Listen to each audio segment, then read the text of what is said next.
Derechos Humanos acusa a Migración de confiscar ilegalmente bienes a migrantes.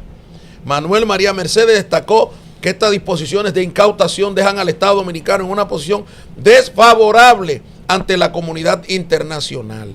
Dice la Comisión Nacional de Derechos Humanos que ha manifestado profunda inconformidad con lo que considera violaciones a los derechos humanos por parte del Estado Dominicano, específicamente a través de la Dirección General de Migración. La entidad denuncia la confiscación de bienes adquiridos por migrantes sin importar su nacionalidad, una práctica que según la Comisión Nacional de Derechos Humanos es completamente ilegal. Y yo quiero preguntar, ¿y en Estados Unidos qué ocurre? En Estados Unidos, en Puerto Rico, ¿qué ocurre? Yo recientemente estuve comiendo con el trompetista de Toño Rosario. Fue trompetista de Toño Rosario y es uno de los mayores activos que tiene el conjunto Quisqueya.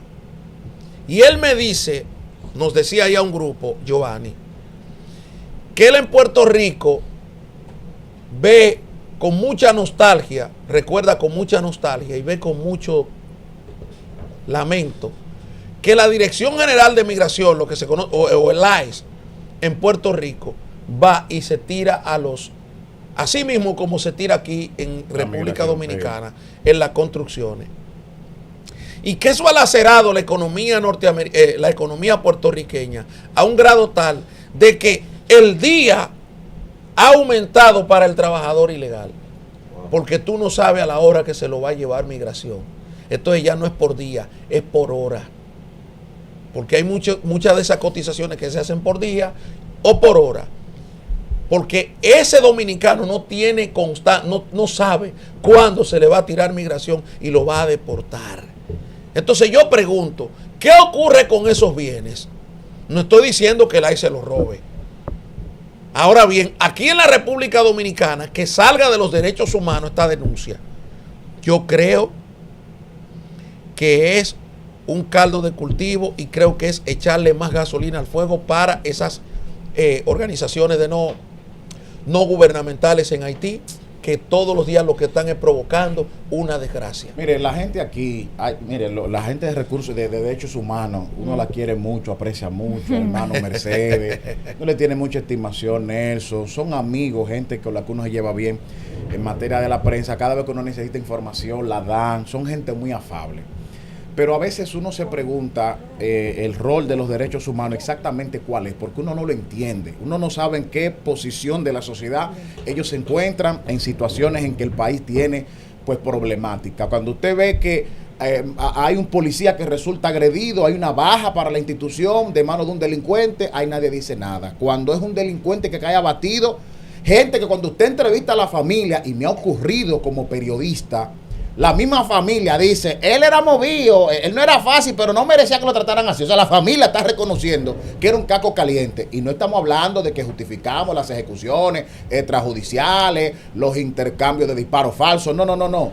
Apelamos ahí a que se aplique la ley y aquí no existe pena de muerte. Ahora bien, la ley dominicana establece el uso de la fuerza. Este es el artículo 55 de la Ley Orgánica de la Policía. Y en ningún país del mundo que un delincuente enfrente a la autoridad sale ileso. Entonces, en materia migratoria pasa lo mismo, que uno no sabe de parte de quién es que están los derechos humanos. En este caso, prácticamente contra el país, alimentando el discurso de esas organizaciones internacionales que nos viven acabando. Sí, porque uno se pregunta, esa organización en defensa de los derechos humanos, ¿por qué siempre se pronuncian en favor de los delincuentes? La verdad es que uno está totalmente a favor de que se le respeten los derechos humanos a todos los seres humanos. Nadie debe vulnerar los derechos humanos de ninguna persona. Pero a mí me gustaría ver esa defensa también de la gente seria. A mí me gustaría ver a la Organización de los Derechos Humanos abogar por personas que han sido también maltratadas por parte de la policía, por fuerza policial bruta también. A mí me gustaría verlos a ellos pronunciarse en ese sentido. Y ojo, no estamos justificando de que si un extranjero en condición de ilegalidad en la República Dominicana tiene un bien de que ese bien, ¿verdad?, se empoderen de él de manera clandestina y que eso tenga un destino diferente a lo que establece la legalidad. Ahora bien, nos llamamos la atención siempre cómo es que los derechos humanos cada vez que salen, o sea, ahora mismo hay una política migratoria necesaria. Claro. Necesaria porque no estamos diciendo que hay una sobrepoblación haitiana aquí. Y gracias a Dios que la mayoría viene a trabajar. Imagínense que la mayoría de haitianos vinieran aquí a delinquir. O sea, tuviéramos un problema de seguridad ciudadana insoportable, pero lo que está ocurriendo en Haití es una crisis ya de carácter humanitaria y se están tomando medidas. Entonces, cada vez que usted escucha a esas organizaciones de derechos humanos, es tirándole más leña al fuego. Todavía, la Dirección General de Migración no ha confirmado, eso está en investigación, de que el caso de esa ciudadana estadounidense no se estableció exactamente cuál fue la causa de muerte, cuáles fueron las circunstancias, pero hay una organización que está diciendo de que hubo violación y de todo, pero con muchísimas características. Eso se tiene que investigar. Pero repito, ¿por qué siempre la remeten contra la República Dominicana? Y ni en tema de seguridad ciudadana, ni en tema migratorio, le dan un respaldarazo al gobierno de turno. Porque que eso es lo que deja dinero. Pero tal y como dicen ustedes, a mí, obvio, los derechos humanos, sobre todo de los más vulnerables, incluso de los delincuentes, que muchas veces vienen de entornos carenciados, eso es parte de su trabajo. Eso es como criticar a la iglesia por defender migrantes cuando eso es parte de su trabajo. Pero yo nunca he visto, de verdad, a una organización de esa hablando, por ejemplo, de los policías que caen abatidos a manos de los delincuentes, y de los hijos huérfanos y de la viuda de los policías, para poner un ejemplo. Su crítica es cuando el Estado y los derechos humanos, como está definido en la Declaración Universal, tienen que velar cuando el Estado, para la protección de esos derechos, cuando hay una violación por parte del Estado. Tú no lo vas a ver a ellos, porque ellos entienden que el policía es parte de un Estado para controlar la seguridad nacional. Bueno. Ahora bien, ese es un concepto raro que tienen ese grupo. Pero es lo que te digo. Buenos días, los derechos humanos de ellos son como medio raros. Mira, yo estoy totalmente de acuerdo que aquí tenemos que revisarnos, pero en sentido general, con todo.